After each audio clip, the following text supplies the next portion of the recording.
This is Cowboy, and you're listening to WFAN's Outside the Cage podcast. This is Outside the Cage with your hosts Ike Feldman and Pete Hoffman. UFC 232 is not too long ago. The John Jones, Alexander Gustafsson 2, the main event, which was build-up of anticipation and chaos, as always, when it's John Jones. Because, of course, what's new? He gets he pops hot for another steroid. And who better to talk about performance-enhancing drugs than Bryan Fogel? He did the documentary on ICARUS, who basically took down the Russian Olympic team. Damn you, Bryan. And Bryan joins us right now. Talk a little bit about the success of ICARUS and just how's life been since the documentary came out? Well, I mean, life has been pretty good. Won the Academy Award back in March, so 9 months ago, and that was a wonderful experience to get to have my work honored in such a high regard. I've been hard at work on other projects and doing well. Besides winning the amazing Academy Award, forget that, man. Did the women start to roll in? I know you live out in Cali. You did a Jewtopia documentary about two young men chasing women. What exactly fruition after the documentary dropped? Any insight? Actually, Jewtopia was a feature in a play. I live with my girlfriend, and we've been together for a couple of years, so not much chasing for me. You sound excited, man. You're talking to two married guys, so we understand. Again, Bryan Fogel joining us right now. Did the documentary ICARUS? It's on Netflix. Fantastic reviews, but again, it's one of the things that I loved watching the documentary, and we'll talk a little bit about the documentary first, just for anybody that hasn't watched it. When you were in it, did you know when did you realize this is so much bigger than I ever expected?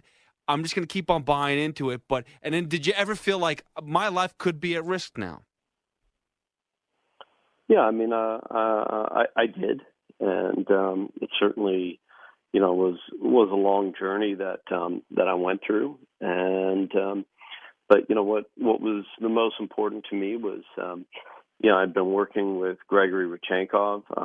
His life was clearly in danger and remains in danger. And the story was a lot larger than myself. So I felt that I'd got into this, and then it became a lot bigger and a lot more serious than I could have imagined. But I'm not one to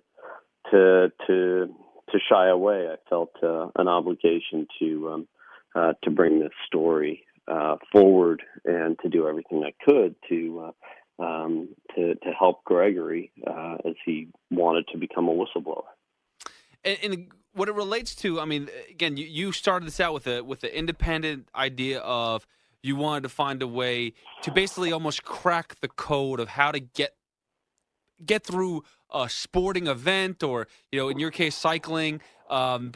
Just beat the system as far as performance enhancing drugs and et cetera.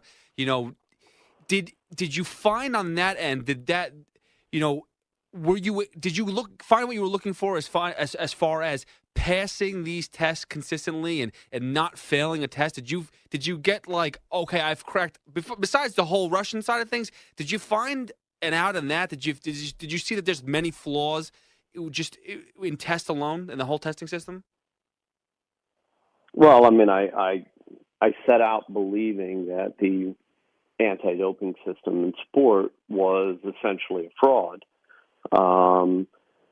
Meaning that if the most tested athlete on earth, who was Lance Armstrong, could get through 500 tests clean, what did that really mean for every other athlete across all disciplines of sports, not cycling? And clearly there was There were massive inconsistencies in the anti-doping system, and clearly it was possible to evade detection. And so I set out to essentially make a movie that was going to explore that, and hopefully at the end of the day put forward huge evidence that the global anti-doping system doesn't work. What I ended up uncovering and exposing was essentially that Russia had a state-sponsored cheating, doping system throughout all international sport and all Olympic competitions for the last 40 years, and that every Russian victory among all international competitions needed to be called into question based on the evidence that we put forward, and then all this evidence was later corroborated, forensically proven through all sorts of investigations involving, FBI, U.S. authorities, forensic labs, international agencies, et cetera. Again, we're being joined with Bryan Fogel, Academy Award winner, director of ICARUS. Bryan, piggybacking off what you were just saying with the FBI getting involved and what my man Pete was saying earlier about potentially being threatened, we saw this in the Trump election, that there was potential hacks and that somebody was threatened on this side, somebody was hacking on this side. But seriously, man, I know you're all the way across the world in California, but did you feel the real presence on social media or maybe directly in person from the Russians who were probably upset about your really detailed research? When it was going on and when we first went to the New York Times, there was certainly a lot of stuff in Russian media. The story has continued to move forward on a pretty much daily basis. If you've followed their ban and then reinstatement, now they just didn't provide all this information that they had to by the end of the year, and so it looks like they're going to be kicked out again. But I think their efforts were certainly toward Gregory. I'm a filmmaker. I'm a storyteller. I certainly am not the one that was in the laboratory. I think under that auspices that would mean that every journalist on the planet is in danger, and I hope that not to be the case. Well, yeah, we hope not either. Have you stayed in touch with Gregory? I just followed as much as the documentary left off. Is he okay? He's in a protective custody program from the U.S. government. So I've not really been able to keep in touch with him other than to get messages back and forth with him and to know that he is okay and that he's in good health. And I know that he's continued to work with investigators and other sporting federations to work with them and other cases that they've been investigating, and I know also with U.S. authorities as well. It's funny you say that because there was a movie, Catch Me If You Can. It was Tom Hanks and Leonardo DiCaprio. There was the whole, the money, the banking scandal. You just talked about how they're bringing Gregory in. FBI's bringing Gregory in for many different other cases. Would you recommend, maybe MLB, UFC, some of these major organizations in the country to bring in someone like Gregory and bring him in and kind of give an insight of how athletes can pass these tests while doing steroids and maybe try to get ahead of it, which is always the issue, is that these athletes are always ahead of the game? Well, I think that, there's so many various flaws in the system, but, there's an act that's come before Congress called the Rodchenkov Act. Congress is going to be voting on it. That now that they're back in session, it's on the docket, and it's seeking to criminalize doping, and it would actually criminalize doping for most international athletes and give the United States jurisdiction if any of their sponsors essentially were U.S. companies, or any of the money for those events came from U.S. companies. So it has a huge reach. Whether or not it gets passed, I don't know, but this has been 2 years in the making with Rodchenkov's legal counsel, and work through an organization called Fair Sport that was set up essentially following ICARUS, to try to bring more fair competition into sport and have higher accountability for doping in sport.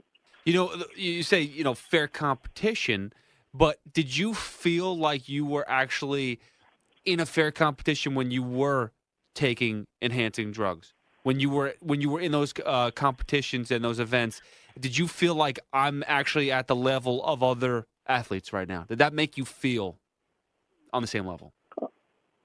I don't know. That's really hard to determine, because there's so much that goes into that, and ultimately it's really at the end of the day about hard work and training. I don't think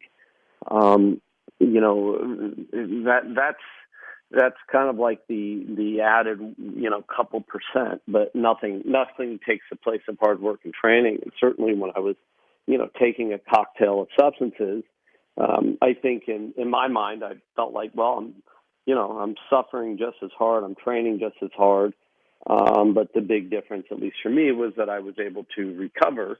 And so I kind of felt, well, hey, what's so bad about recovering? I guess the takeaway is I think it's very easy for many athletes, once you kind of go on that various program, to start, I guess that justification in your mind that you're not really doing anything, because you're still suffering just as hard and you're training just as hard, but perhaps you're recovering better. But I don't know. Amazing, man. In the way the karmic forces work, you did better on the test that you did better with no supplements, and then your bike broke down, and God and everything was against you. The elements. Again, we're being joined by Bryan Fogel on Twitter, at Bryan with the Y, Fogel, Academy Award winner, director of ICARUS. Bryan, has it made you paranoid of all sports? Like, you watch baseball, you see a guy's forearms, or you watch basketball and you see a guy jumping out of a building, or you see a UFC fighter, he's got an eight-pack. Has it made you skeptical as a sports fan? I think personally, I enjoy sport for the sake of sport, and if I'm watching sport, I enjoy sport for the spectacle of it. I think, having kind of went through this personally, and then been so kind of deep into the exploration process of the film, that I don't really think about that so much as I look at whatever. If I'm watching a basketball game, that these guys are exceptional athletes, and whether or not they might have taken some testosterone or this, that, and the other, it doesn't change my overall opinion on being exceptional athletes. I mean, you're not turning a donkey into a racehorse, no matter what you give it. True. Again, Bryan Fogel joins us right now. We that leads me to the Jon Jones controversy. I'm not sure if you're familiar with Jon Jones testing positive again. And the UFC and Dana White and everyone. And I don't want to sit there and criticize them, because I don't really know. I didn't do the research. I just know what I hear and I know what they tell me. And sometimes you can't believe everything, because again, Alex Rodriguez has never really tested positive for a steroid test, but he did it. He admitted doing it. So there's always going to be doubt. And Jon Jones is someone that you just can't trust, according to history. So do you look at what came back, the test that came back, and say what they say with, this could be from an old test, that the testing has gotten better, and that he lost so much weight that maybe there was something that was in a fatty tissue that just popped up? Does that make sense to you from the research that you have done, that maybe he didn't do anything this time around? I think what happens is that, first of all, once guilty, there's always the presumption of guilt again. So it's very hard, I think, to kind of, change public perception of once being found guilty once. And, and what we've also seen so many times in sport is that no matter how many times somebody denies, just whatever, Armstrong, I didn't cheat, and, and we heard that story for 10 years, then to have that story be reversed of, I cheated and cheated my whole career. So, you don't, what we've learned is that the athlete's credibility in saying that they didn't do something doesn't necessarily make it true. What we've also learned is that there's a lot of fallacies in the testing system, and that necessarily just because a laboratory might have found you positive, when you look at other cases, like what was going on with the whole Sharapova thing, and I can't remember the name of the substance that all the Russians were found to be taking. That there isn't a lot of proof on the market that those are actually performance enhancing drugs. So, I guess it's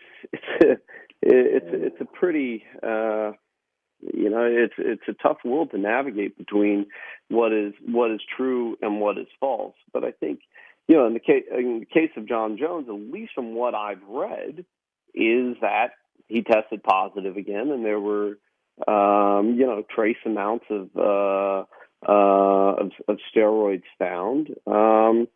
So I don't know how you talk your way around that. If that was found in the A sample and the B sample, which is, I might be incorrect, but that's my understanding of it. It would seem like that he broke the rules. No, that's the craziest part. It's like nobody's 100%. I'm finding out every other day what the different meaning of a picogram, the size of it. What my man Pete was saying earlier, that it popped up as he's weight cutting. And the only person to take this oral Turinabol is your guy, Gregory Rodchenkov. It seems like we're very far behind in the testing and understanding all these supplements. Now I understand your name got brought up a lot when Jeff Nowitzki would join Joe Rogan in his latest MMA podcast. He kept saying, go to the ICARUS documentary, go to the ICARUS documentary. He goes, it won an Academy Award. You guys got to see this. I'm trying to pump up my man, Bryan Fogel.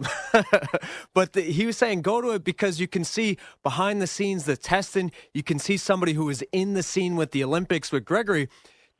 Where do we go from here? What's the future of this, man? Is it always just they're going to be cheaters? Should we just take away USADA? Should they take away WADA? Like, are we ruining sports for ourselves? Should we just let Superman versus Batman compete? What do you think about this?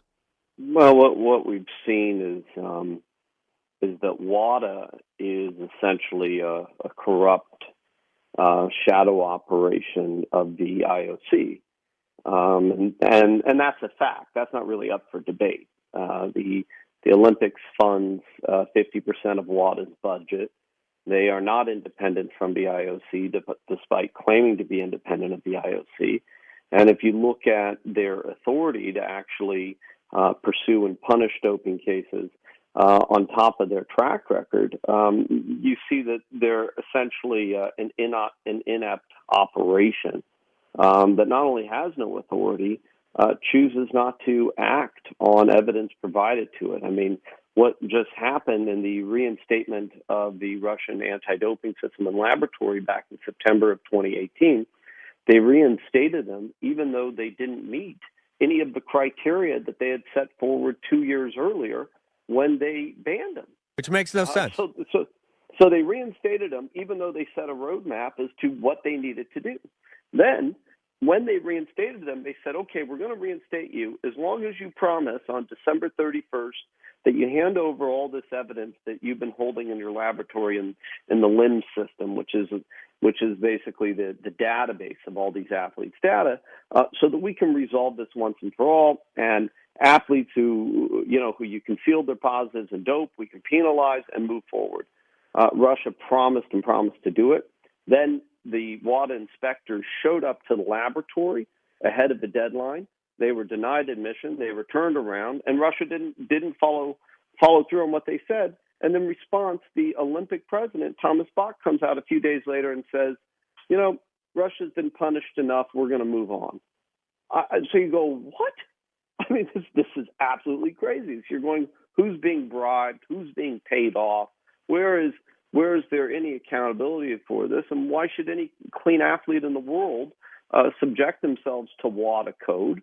Why should any clean athlete in the world believe that the Olympics has their best intentions when they act in this regard on what is the single largest doping scandal ever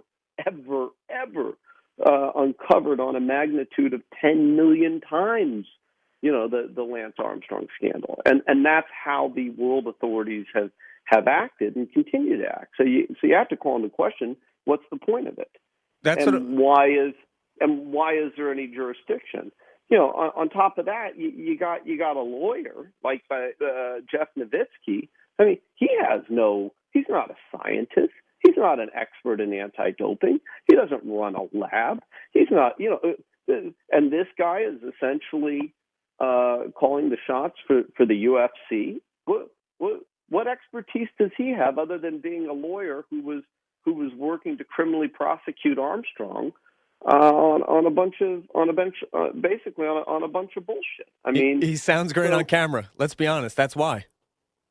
Exactly. So again, it's not like the UFC put, let's say, Rodchenkov in charge of their anti-doping system, meaning a world-renowned scientist who understands how to evade detection, understands how testing should work, understands methodology, understands chemical, pharmaceutical compound, et cetera, et cetera. They put a lawyer in charge of the system to essentially talk their way out of it, to essentially be their defender, because this guy, at one time was out there, prosecuting Lance and going after Barry Bonds. I mean, how does that make him an expert?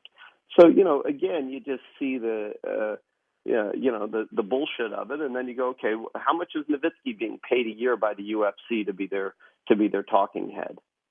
Amazing, man. Like, people will think we smoke too much weed over here. I mean, speaking about the weed, got to visit Boulder. I know that's where you're from. It's a beautiful state, beautiful city. But is it crazy to think that Dana White and the Vegas Commission could be working out something, and the fact that John Jones's fight did not stay in Vegas could be an afterthought because of Conor Khabib? Is there a possibility of like not a payola, but like an under-table act that's going on? Like, people think we're crazy, the fans of the sport and the pundits of the sport, to put Dana White on trial for this thing.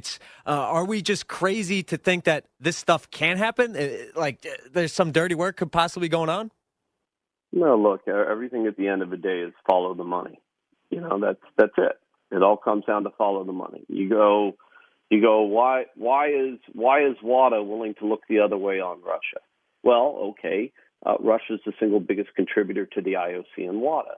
There's billions and billions of dollars in sponsorship and advertising dollars to the Olympic Games and international competitions, et cetera, et cetera. So whenever you want to look at corruption, whenever you want to look at fraud, and whenever you look at cheating, just follow the money. I mean, it's real simple. I mean, there's stories out there.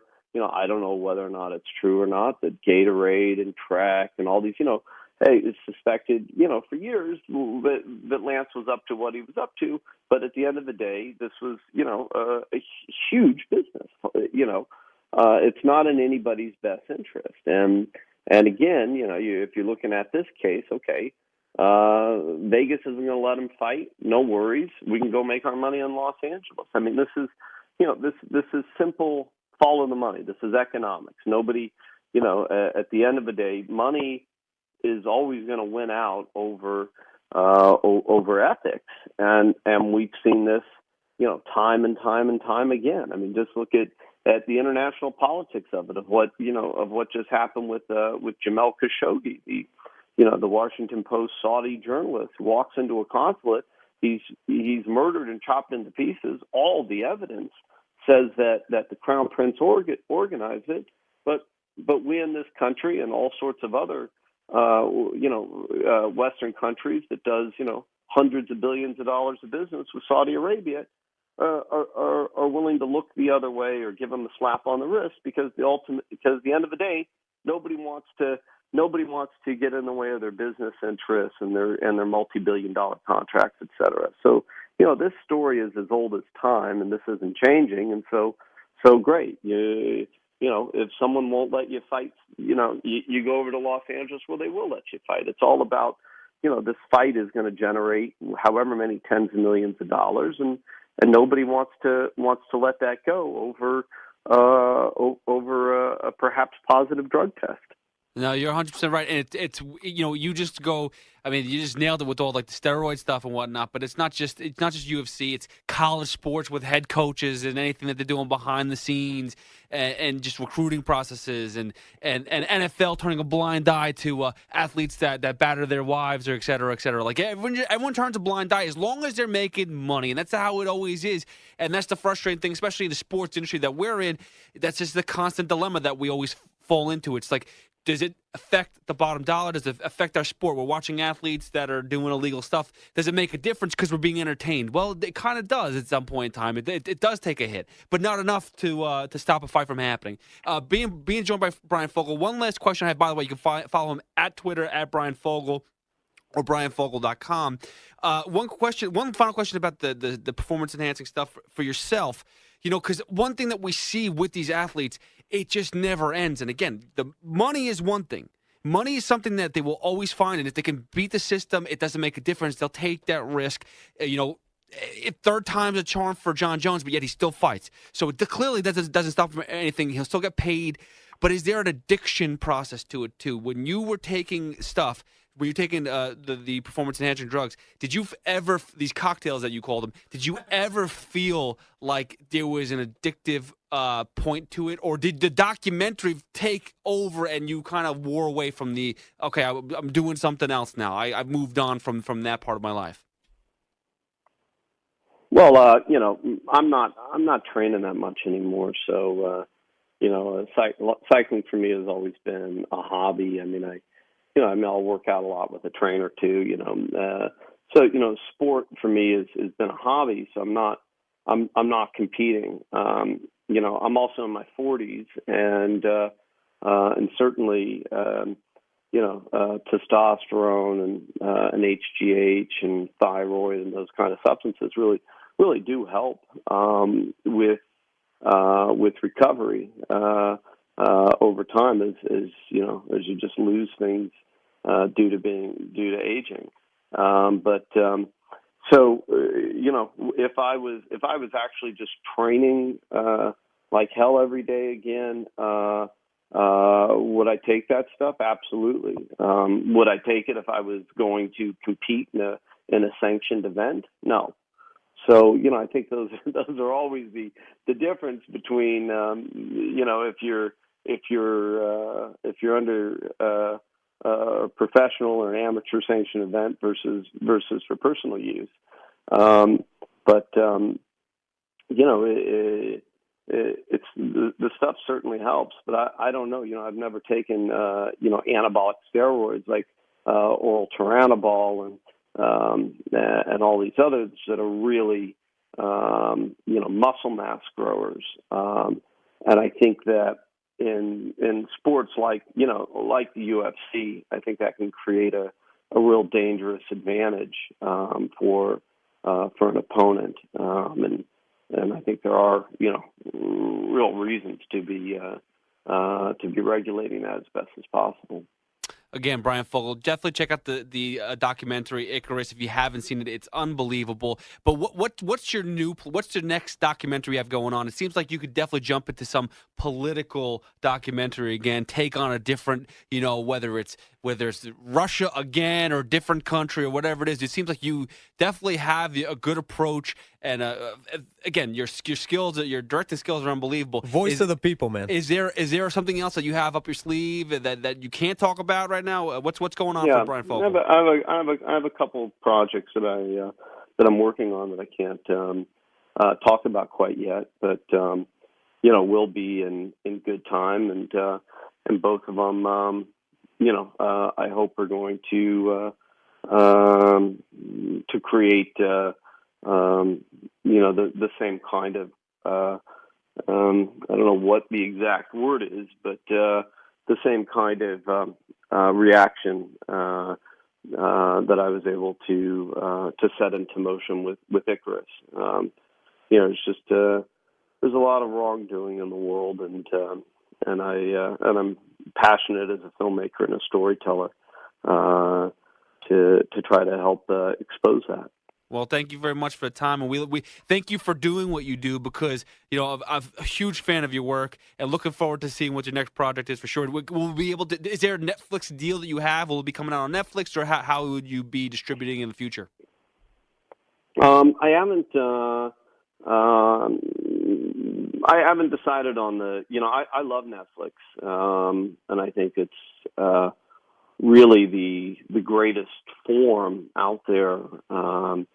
In documentary film, because it opens you up to a global audience, and it's hard to get people into theaters to see films other than Black Panther and Aquaman and and these kind of so true high spectacle blockbusters.